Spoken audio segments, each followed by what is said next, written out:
Good afternoon and good morning, depending what part of the country you're tuning in. So we have had an eventful 72 hours in real estate world. Lots of misinformation by the mainstream media that is disappointing, but this is why we're here. We're here to educate, empower. We have a noble profession.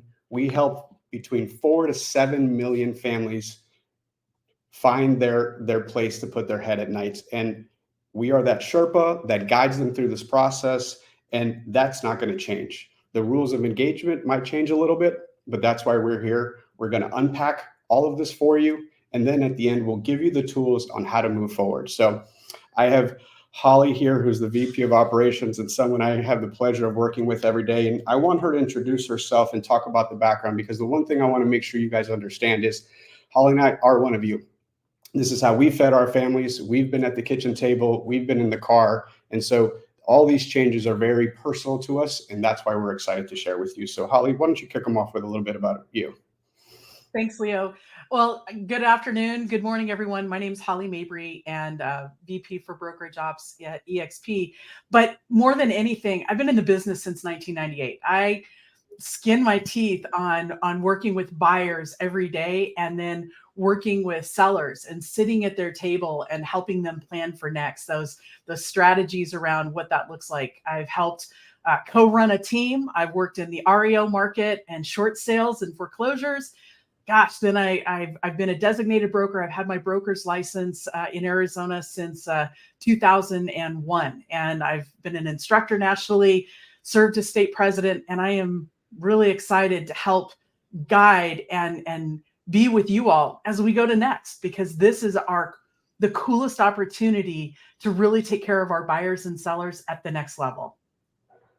And for the ones who don't know me, I'm Leo Pareja. I'm the Chief Strategy Officer. I've been licensed since I was 19 years old. I sold close to 4,000 homes in that time period. And like Holly, I've done REO, I've done buyers, I've done new construction. I've done it just about everything. And change is constant. Change will always be here, and the professional will rise to the top. So let's jump into it and start unpacking all this for them, Holly. Absolutely. So let's talk about the settlement, Leo, because this is the big thing. This was the big headlines that hit on Friday for everyone. And so what I loved, yeah, go ahead. Yeah, let's just jump right into it. So the settlement protects 1 million members. So it was very clear who it protected, and very notably who it didn't. So the folks not protected are the Home Services of America related companies. We are not part of that. So you as individual agents are actually released from the settlement. We as corporate are still litigating our own stuff, but that was already ongoing, and we're well prepared for that. But everyone should, breathe a sigh of relief who's licensed and a dues paying member of NAR. And we are, by the way, we're going to try to leave as much time for Q&A. We're going to answer as many questions as possible. And just so you know, this presentation is what your COEs are going to have. It's what your brokers are going to have. And me, Michael, Glenn, Lauren, Holly, all of the folks in leadership who have licenses and live and breathe this stuff, we're excited to join you at your calls with your organizations and your communities as many times as you need us, because we're going to do this together. So Absolutely. The next part of folks that this releases are the offices, directors, and other participants in NAR activities. So as Holly mentioned, she's a past president. I was actually a member of the NAR board while I served as NAR's national president. So all the folks who are affiliated are also released. Nothing else to unpack there, really. The practices change will be implemented mid-July, right? So two things to think about. The July date is the one that we're all just going to mobilize and start rolling out stuff as soon as this week and next week, and as soon as it becomes available. But let me not forget to point out, the judge needs to ratify the settlement, and the DOJ can comment. So what's most likely going to happen is lots of opinions. I got a lot of emails from you guys over the weekend. That email came from my personal email. So what's going to happen with the VA? What's going to happen with FHA? We're going to find out together and very quickly, and we're going to operationalize it. I have a phone call into the director of the VA, who I happen to know, but his phone's been off, and I'm sure it's for a pretty good reason this morning. So as you know, we'll implement policy, but we'll be watching very carefully all the moving pieces. So Next point, if you want to take it, Holly, that's the big headline. Yeah, so NAR is going to pay $418 million. That's going to be spread over 4 years. And I know there have been a lot of folks who are like, what does this look like? We're going to find out more together. And really, this is a boon to wrap all of the lawsuits that were seller lawsuits together. And that way, we're all released in that respect. Now, the only lawsuits not released are anything filed by buyers as plaintiffs. And so those are still going to be litigated. Those are still going to be looked at. Right now, it's a little bit interesting the way the law reads. And so we're going to be having more information in your broker meetings and stand-ups to make sure that you're fully aware of what this means buyer-wise. But seller, this is the release for the big sellers across the 3 main lawsuits and all the copycats. All right, well, let's jump into what happens. This is where the meat and potatoes, and we'll spend most of the time talking. And we structure this in a conversation of what currently happens. So before March 15th and after March 15th. So what's been going on for as long as most of us been practiced? You know, when I got my license and I entered a listing into the MLS, we understood, you know, blanket offer of compensation. It was unilateral. It was one of the pillars of cooperation as it was taught to us. And if for any reason there was an argument, you take it to arbitration and you wouldn't even, you know, mess with the transaction because that was a promise to you. That is being deleted from the MLS fields. So we no longer will have a blanket unilateral office of compensation that prior to that date could not be changed. So Holly, that's the biggest change we've seen in this settlement. Absolutely. And before everybody gets a little bit concerned, I want to go back to 1996. And in 1996, we all worked for the seller. We had subagency, and subagency went away because we really wanted to see more proactivity. And actually, the DOJ wanted to see more buyer representation. So there's always been a consistent evolution in our industry of how do we better take care of clients and serve them at a higher level with fiduciary duties. And that's what came in 1996. Now, speaking of fiduciary duties, that agency relationship that we have in almost all of our states, mostly we just had to have that relationship and that designation of the client that, hey, Holly's going to work for me as my buyer's agent. Well, now going forward, before any showings, we're going to have to actually have an employment agreement as well as agency. So that buyer broker agreement becomes really important. We're going to talk more about that here in just a moment. Yeah. So most states only required agency disclosures to represent a buyer. So, you know, one of the things we'll talk about in the next slides is, you know, the buyer employment relationship, not the agency relationship, was very much implied and assumed versus now it will be definitively spelled out. Let's go on to the next one. Yeah. So offer of limited or dual agency. So think of it this way. Prior to Friday, if you were having an open house, somebody walked in and said, oh my gosh, I have to buy this house. You might go ahead and offer them compensate or offer them agency and they get paid that way. Going forward, we may be looking at how we do open houses differently and offer representation to a buyer. Also, sign calls as a listing agent. I may strategize slightly differently how I'm going to service my sellers in making sure their property is available. But am I going to represent that buyer? Is it only going to be a one-time? So there's lots of opportunities in discussion in how we move forward. And I'm really excited because now we get to go deeper in what that looks like on behalf of the client, what my fee for service is going to be, and what I'm willing to do for just anybody off the street versus somebody I've been in a long-term relationship with, like my seller. Absolutely. And again, this is news to all of us. And Holly and I have already discussed the buyer representation agreements we're going to be creating and rolling out to you guys in a matter of weeks. And there'll probably be variations, right? If that sign call comes in and it's that one property for that one day, it could be a very limited engagement. So it's non-confrontational, like a first date, right? And then once you've had that opportunity to show your value, to meet with them, to do your buyer presentation, to explain the services they'd engage in, they could enter a more longer term exclusive one if that's what you choose to do. I think that's what's so exciting is previously We maybe didn't get to explain what we did in the transaction or how we would take care of a client. And that was pre-Friday. What I love is where we're headed. And let's take a look at these, because updated and our practices moving forward. Some of these you may want to start to embrace or think about in your business today, but some of them will not be enacted until after the judge ratifies and the DOJ has commented and in place into July. So first and foremost, there will be no offer of compensation in the multiple listing service come mid-July. We all need to be prepared for it. And the offer of compensation could already go to zero. That was a rule change by the National Association last October, but now it will be completely eliminated. And that's an important distinction as we go forward. Now, this is the part that I had the most questions about during the weekend because it was part of the settlement. So sellers may offer concessions via the MLS that could be used and included for buyer broker compensation. So that feels confusing, right? Like we're moving it from one line to the other. So the biggest shift that you guys need to take away from this is one was a unilateral offer of compensation that was guaranteed and it was there. Now a seller at the listing appointment can make the decision that we will credit X percent number of dollars to be used as buyer concessions. That could be used for closing costs.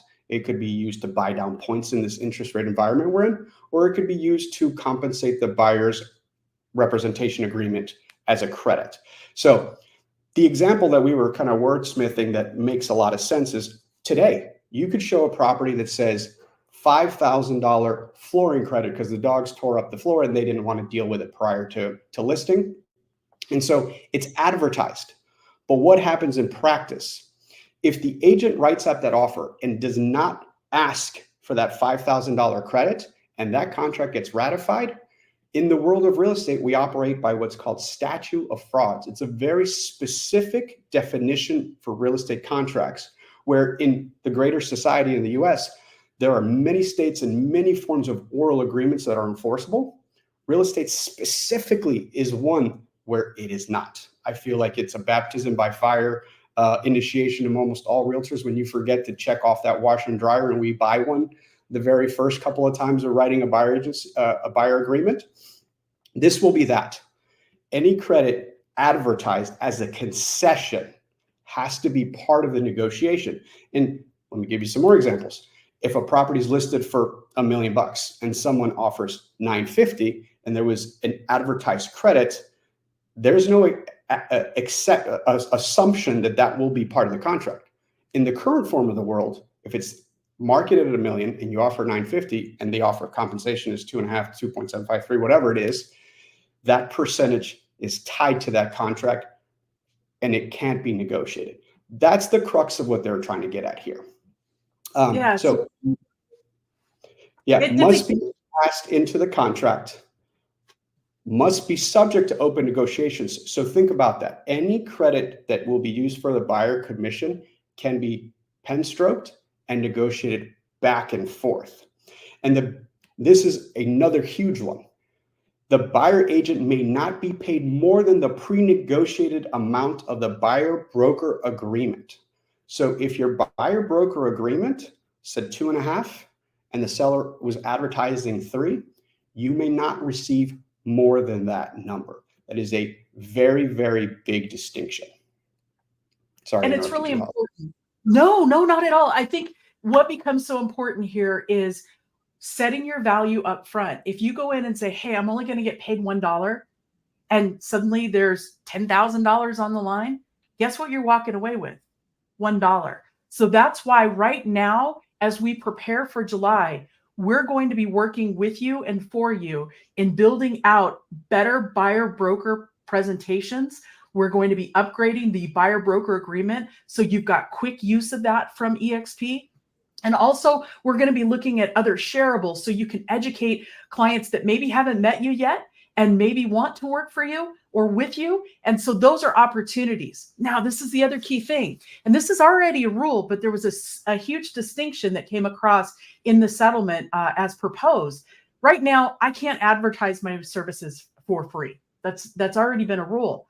But the key change there is a lot of buyers agents said, hey, I'll work for free, knowing they got paid by the seller. That's no longer the case. You cannot get compensation from anywhere if you've advertised for free. So as you look at your marketing, as you look at your listing presentation, your buyer presentation, what you do if a seller then becomes a buyer, all of those fees for service that you have as part of your business plan, it's a good time to take a look at them and what is next for you. So the one that Holly just touched on is really important because, it was a rule already, but I think a lot of conversations or implied representations were made of, don't worry about it. You don't have to pay out of pocket. I'm taken care of, right? That single statement is no longer valid because it's tied to the next one. A buyer broker has to negotiate the service fee prior to the showing of the property, right? That's the biggest distinction.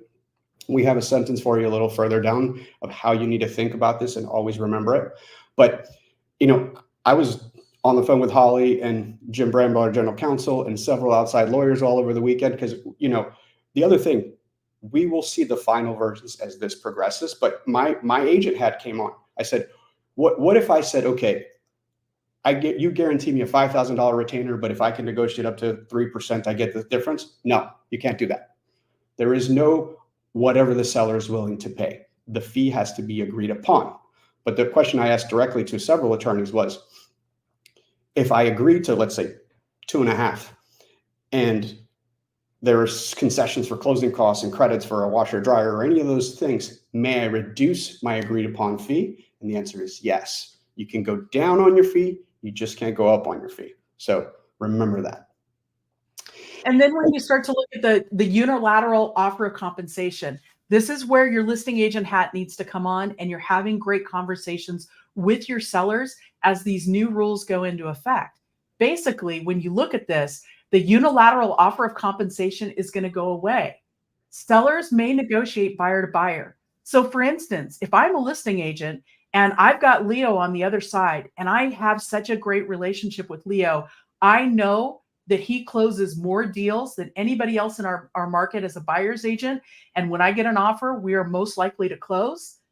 The seller may say, hey, this agent in concessions is asking for X amount that's higher than what we just agreed upon for somebody who was not as reputable, maybe had more challenges. Should we give them the higher? And that becomes a negotiating strategy. If I've got a seller who's trying to get across the finish line faster, I may recommend or show them, hey, this agent can actually get the deal done representing this buyer, whereas we may have more challenges with another. So if you start to think about your strategy in the marketplace, relationships matter. How you show up in every single deal. Are you the most dependable to get it done? Do you give good advice? How are you in working and negotiating? Do you know your contract? All of those things make a difference in not just your buyer representation, but how you show up in that messy in the middle in negotiations. And it can make all the difference in the world. 100%.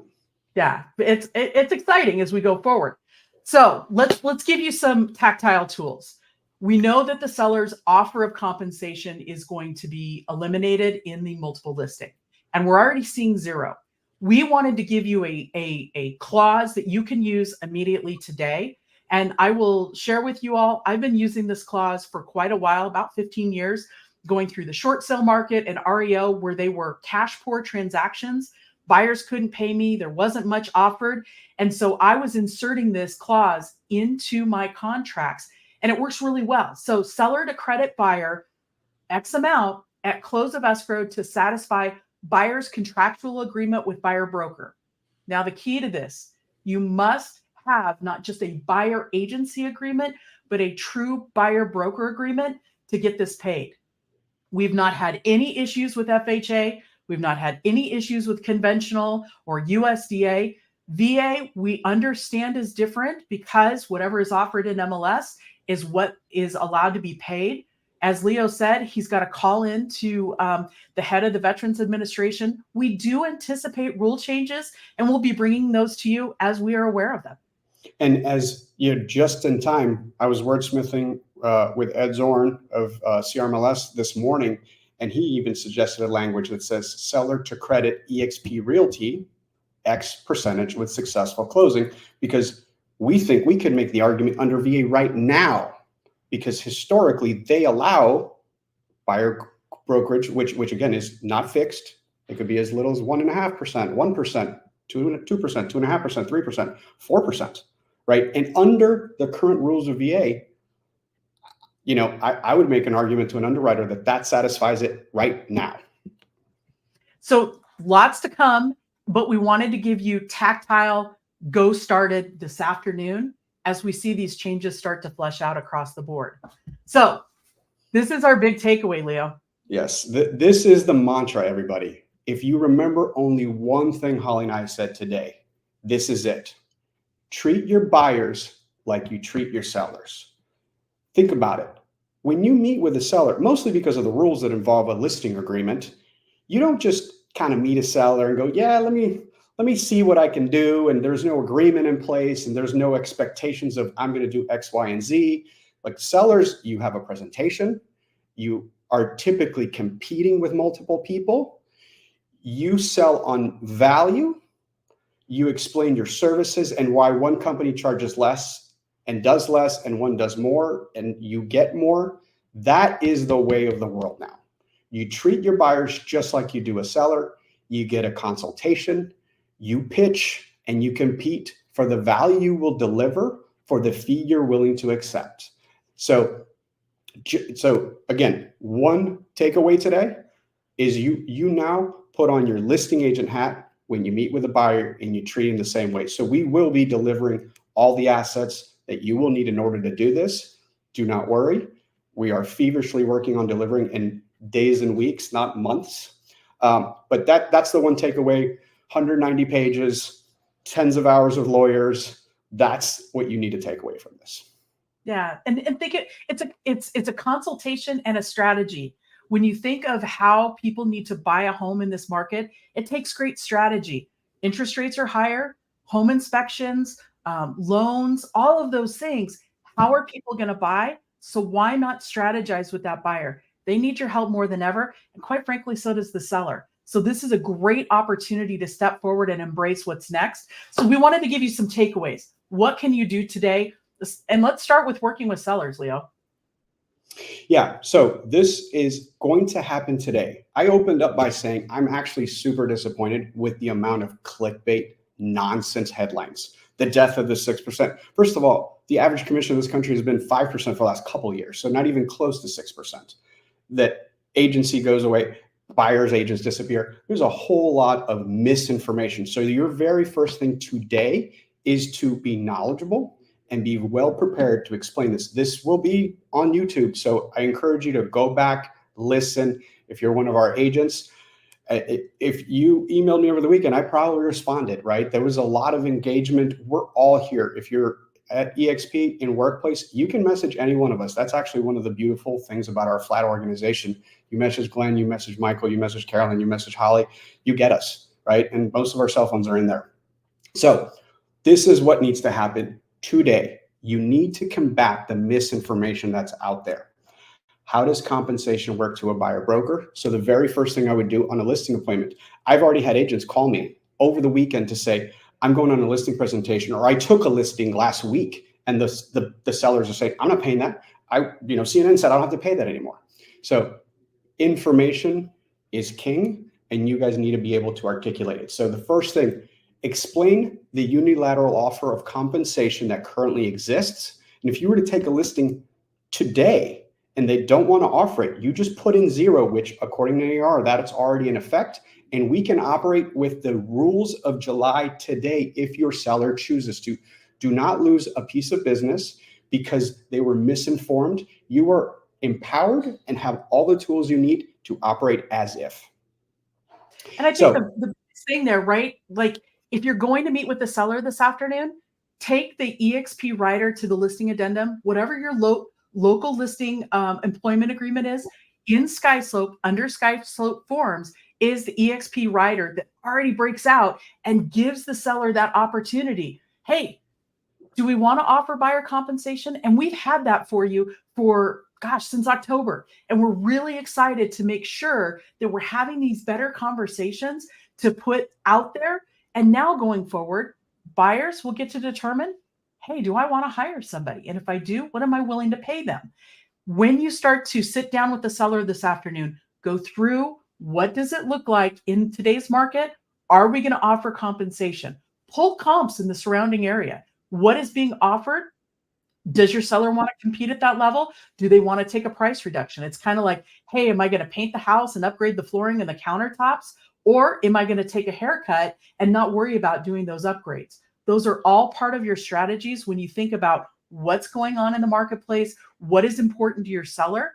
It's really critical that we have open conversations with what's next. Yeah, so Holly touched on something. There's going to be a transition, guys. There's going to be a moment in time where the comps the listing agent used to set that price had an offer of compensation. And I would encourage you, when writing an offer, to show that. Be like, hey, you set it at $1 million or $500,000, and all those were paying an average of 2.5%, and you're not offering one. If it's not part of the concessions, you need to make an adjustment for that unilateral offer of compensation. One of the interesting things of the data is that almost all MLSs going back 90 days, because we have access to nationwide, show that at least 50% of sellers offered concessions across the board. Now, what they used them for varied. It could be a repair credit. It could be closing cost assistance. It could be buy down rates. When the rates spiked up to 8%, we saw a lot of buy down credits. But this is part of the conversation. And then concessions should be part of the pricing conversation going forward. Just like I said, you touched on it with the comps, but you need to educate your seller now, right? Just how that misinformation said this doesn't exist, it's going to happen. Absolutely. And I think also when you're having conversations with your seller this afternoon, talk about what you're willing to do as far as does your state provide for dual agency? If I get a sign call, do you want me to go out and show to that potential buyer, or should it go to another agent? Or these are conversations we should already be having with our sellers and buyers, but now the emphasis is just a little bit higher and we get to take it to the next level. That's a wonderful opportunity. But let's unpack that a little further. Again, when we talked about what happened pre-315, it was very kind of assumed and convenient, right? If it was easy, I'd open the door, whatever happened. Now, I'm going to jump down a couple of bullet points because I'm touching on it.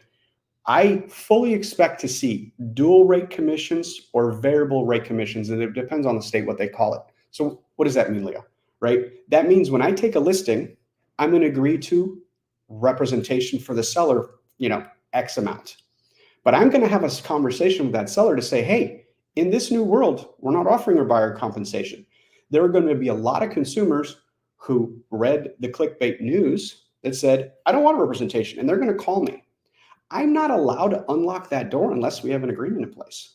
And so if you would prefer that I represent just you and, we're just going to do the ministerial acts to fill in the blank, will you pay me X more for that? Because there is going to now be a world where someone is fully represented or partially represented or not represented at all. And so this is going to be a very important talk track that we will be coaching and teaching and training to on how you can handle those conversations, because I think the biggest hurdle, and guys, there's going to be a transition period. Holly and I were talking about this. Do we see other models popping up of, limited service, flat fee, all kinds of stuff's going to happen. But what happens historically when shifts happen is you have 200, 300, 400 ideas. It happened with the birth of the railroads, and then it consolidates into 2 or 3. What happens is capitalism is efficient. Water finds the lowest point in the room. What works for everybody and is the most accretive thing will happen. And my humble opinion is in 12, 18, 24 months, we'll have a, best practices that we see across the board. And one of the interesting points as I was discussing this with one of the lawyers over the weekend is I said, what's your guess as to what happens in averages.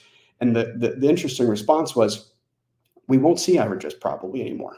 We'll see in a market where there's no inventory and there's 17 offers, there will be a behavior we see. We will see a balanced market with 2 to 3 months of inventory, which, that concept doesn't, sound familiar anymore. We haven't seen a balanced market in a good while. And then a lot of you on this have never seen a buyer's market.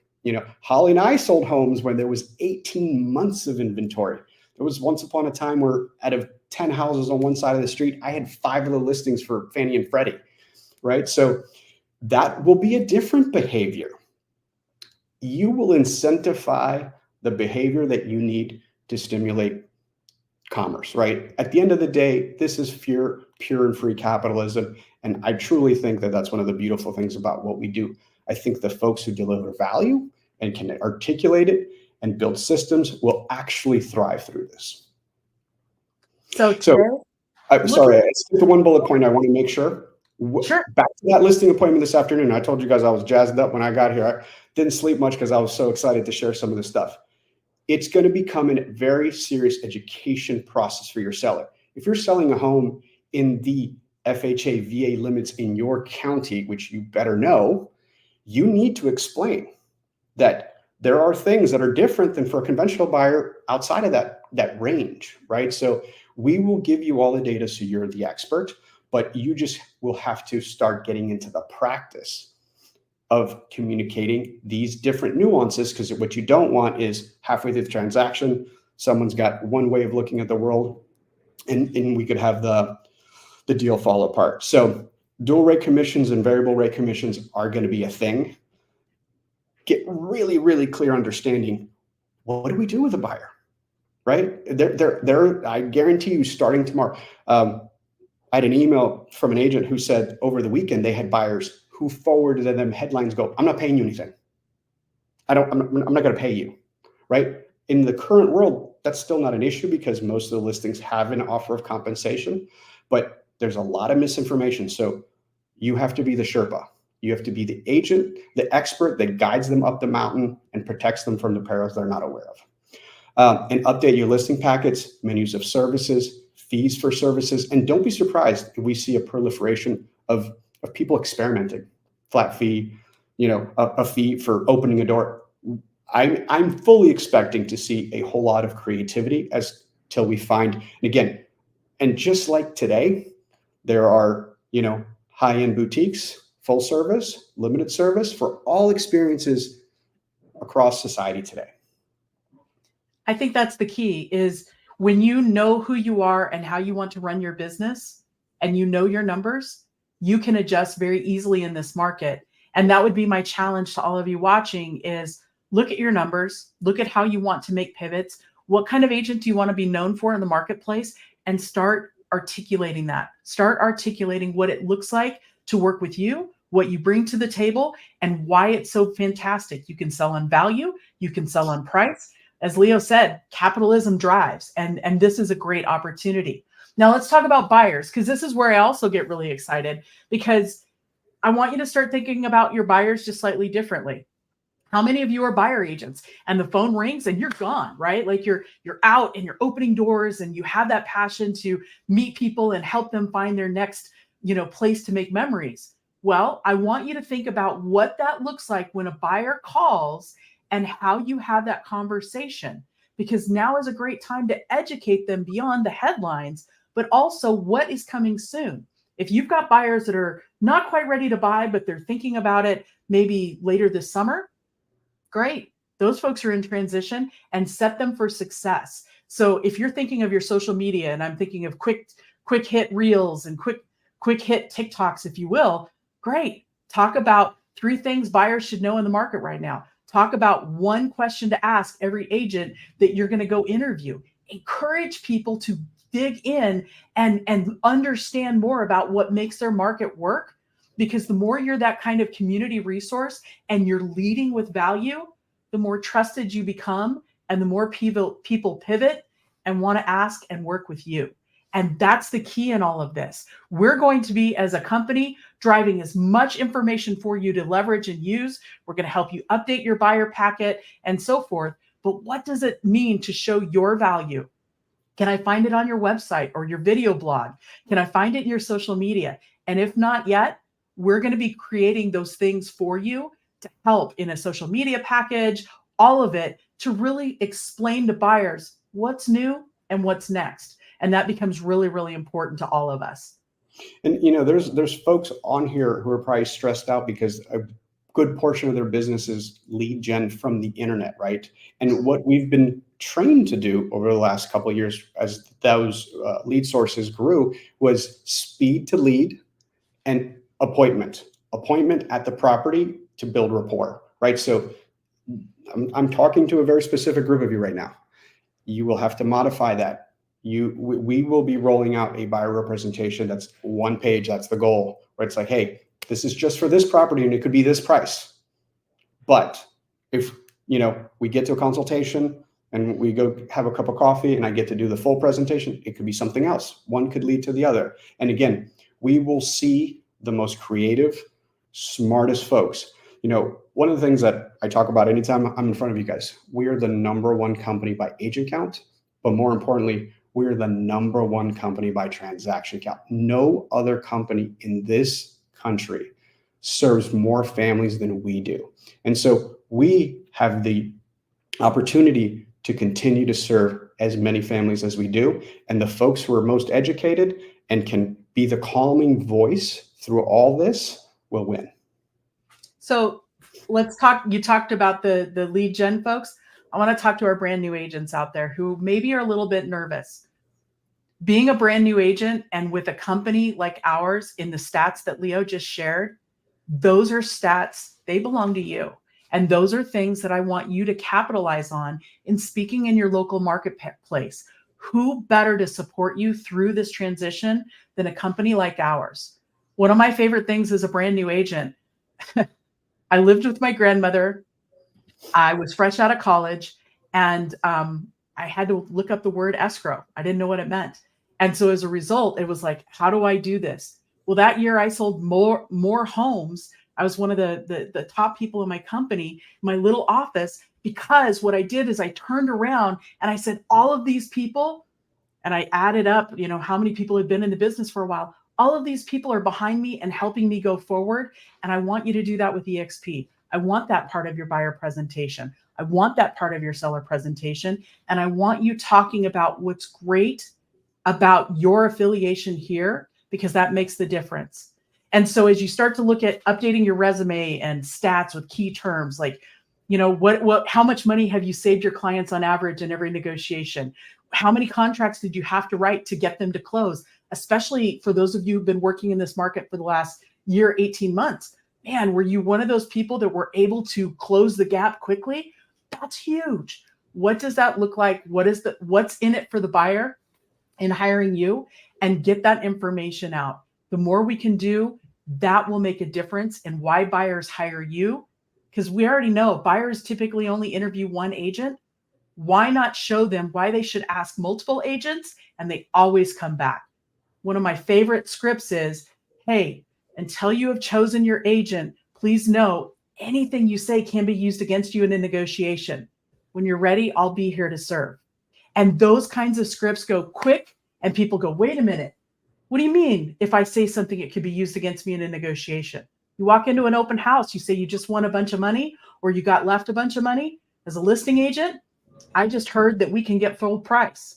As a buyer's agent, I know how to protect you before we go into that open house. So those are things to think about as we go forward. Holly, let's jump into what happens next. I want to leave at least 5 or 10 minutes for Q&A. Yep, absolutely. So what happens next? Updates to your realtor forms locally are coming fast and furious. Updates to your MLS rules and forms are coming fast and furious. So, we have a reputation for not reading all of our emails because we're all out in the field.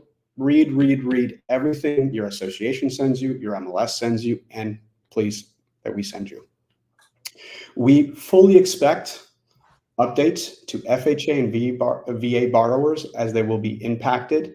And it could be swift or it could be language, just like I described earlier.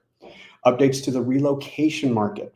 pending those clients, how buyers are representation. So for most of you that don't do relo, the relo fees are typically covered by the employer on the seller side. So my guess, and again, we're 76 hours into the news breaking, is that may happen on the buy side as well. Anything you want to touch on there? No, I think those are huge industry changes. We'll be watching and educating, but let's talk about what you can expect from EXP.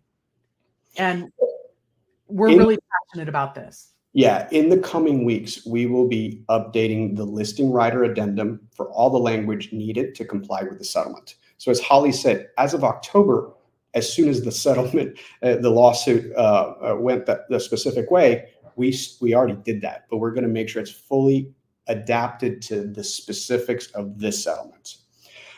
We will be creating the buyer broker agreements. We will creating multiple flavors of them because we are now in a brave new world that will mirror a lot of the listing world. So, most of us operate with exclusive listing agreements, but there's open listing agreements. And I know several of you that use them very expertly in the investor range and the cash buyer range. So we will be mirroring that in the buyer community as soon as possible. Updates to the EXP Marketing Center. We will be giving you the buyer kit, verbalizing the value proposition. And as Holly said, now more than ever, use our numbers as a huge strength for you new agents. I got emails from you guys who said, hey, I'm only 2 years in the business. I am terrified right now. I'm not sure how I'm going to feed my family. We got you. We are built for this. We are prepared for this. And the same with the seller presentation. We're going to be doing updates to the seller presentation. You're going to see many of those things start to roll out as soon as later this week. But every week, if you tune into the Big Agent meeting on Friday mornings, we're going to be having updates of what has changed coming soon. Also, your state broker meetings, your state broker newsletters. We're going to be rolling out as much as we can to make you the most prepared agents in this space to take care of our clients at the highest level. All right. And this is where I get excited because, Leo, this has been a passion for you to think ahead. And now here we are, and we're going forward even faster. Yeah. So this is something I've obsessed with since June of 22, right? The second I saw this trial not get dismissed, I knew we needed additional tools in our tool belt. And we want to provide you as many possible ways to create inventory and serve the sellers the way they want to be served and met.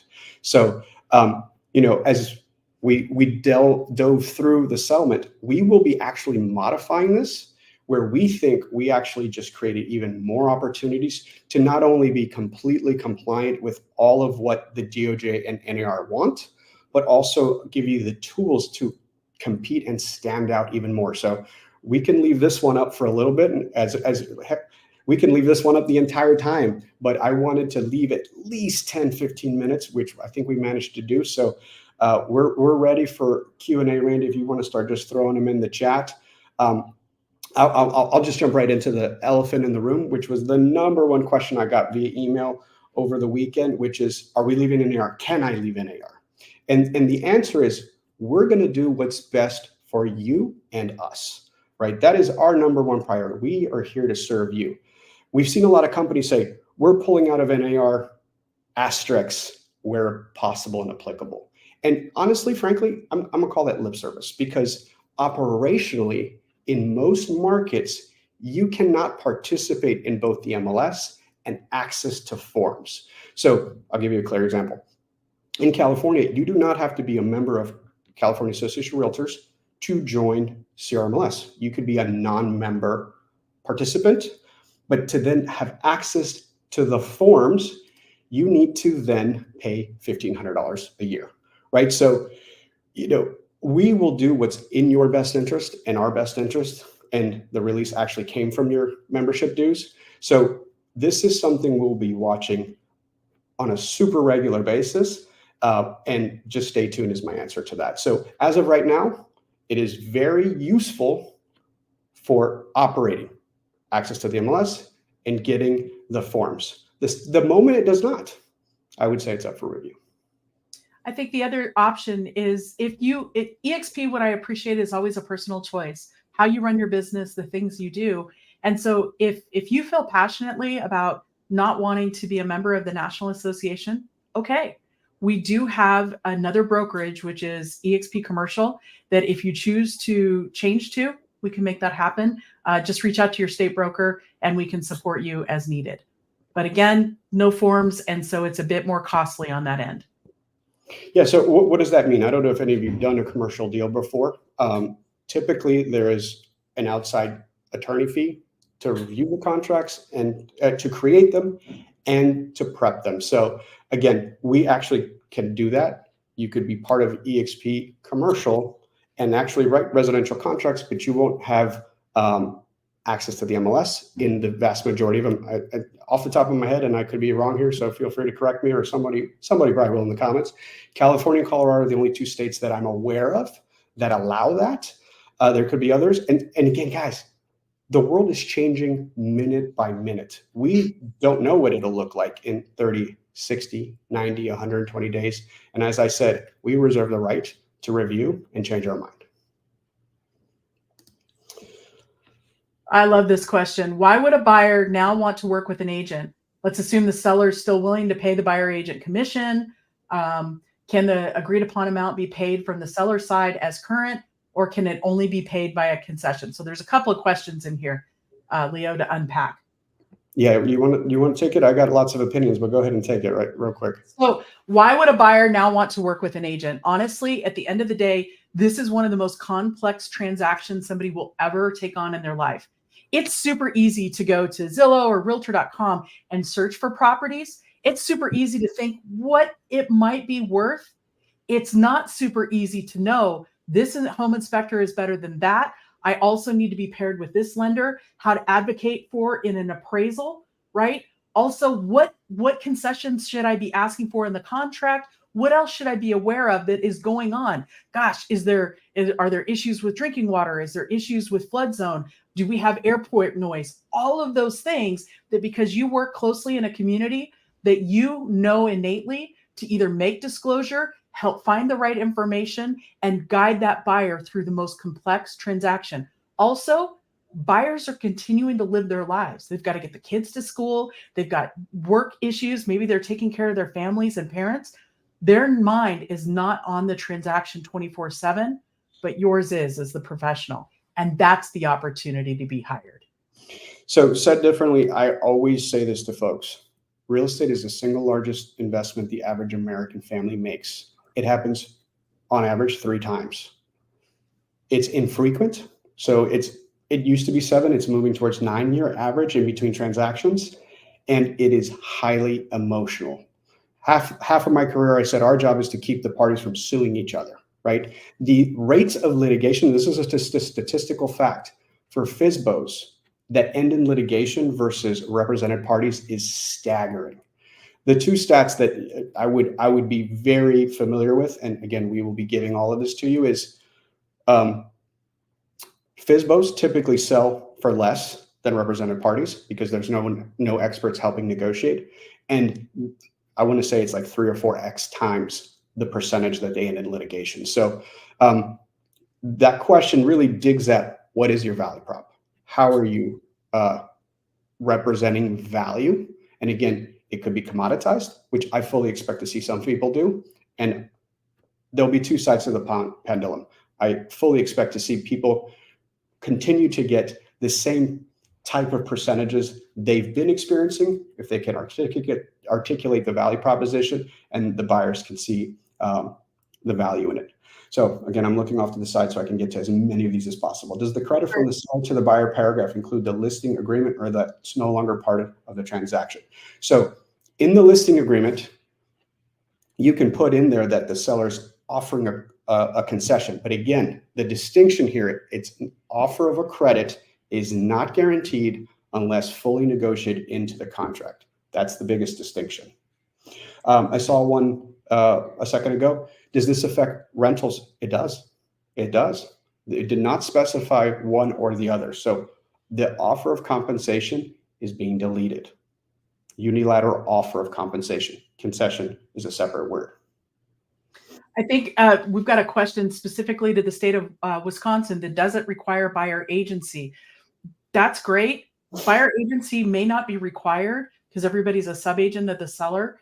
But in order to get paid and guaranteed as a door opener, you will have to go down this path. So likely we're to see legislation in your state. There's going to be more that I know your state brokers are going to be all over. So please keep plugging in with them as we go forward, because they're going to be bringing you the latest and greatest from your state association as well as the state legislature. So let me also remind you that none of this is final. None of this is final. The judge has not ratified this. The DOJ has not opined. And as we move towards that, we could see extensions, we could see additions, we could see amendments. So, you know, as we get towards the finale and the implementation, there could be very specific things that could happen. All right, let me just. With regard to new construction, I'm going to reserve the phrase "it depends."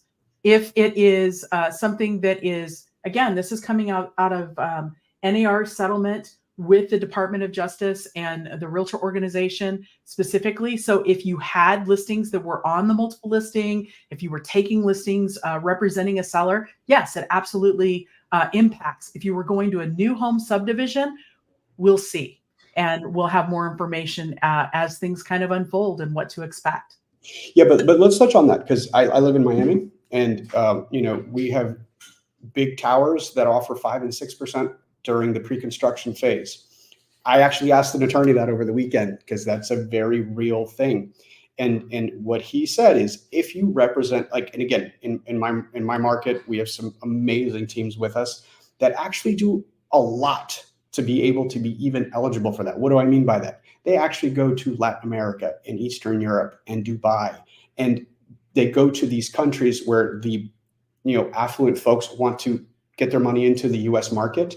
And depending on geopolitics, that changes every 6 months, right? So like, if you have a pre-construction tower to sell in Miami and you're willing to pay these very sophisticated buyer brokers to sell out 100 units so you could get your first release on your construction at pre-construction, if you are catering to those people, you better put in that buyer representation 6%, 5%, whatever is being offered, because that's very purposeful. You're representing that very specific party for that very specific product, and you're doing typically a very high value activity to do that. So excellent question. So if the commission's not coming out of the seller's profit, is the buyer going to have to pay cash? Potentially. The buyer may be showing up to pay in multiple different ways. They may show up with cash at closing. They may do a line of credit. They may put it on a credit card. There are a lot of things that may be in flux as we go forward in how the buyer chooses to pay their agent if they're not getting a concession from the seller, or if the seller opts not to. So I got a question that said, hey, I can't show a property under another agent's client anymore. How soon should I expect a new listing contract? What are the guidance? So remember, the rule change does not go into effect till mid-July. We will be getting you everything you need in a matter of days and weeks.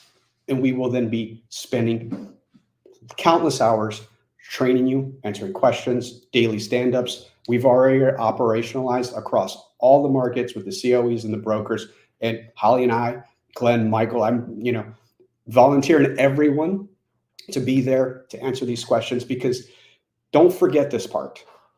We're all in this at the exact same time. There is not a single competitor that has more information than you do right now.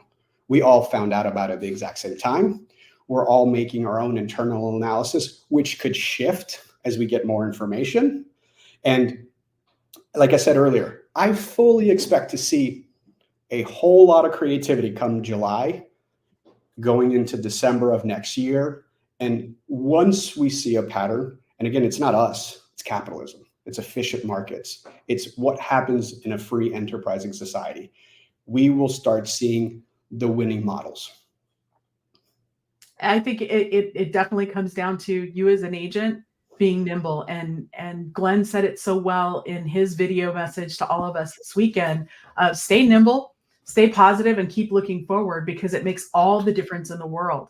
And so let's talk about teams, Leo, because we've got a lot of teams out there that maybe have buyer's agents and so forth.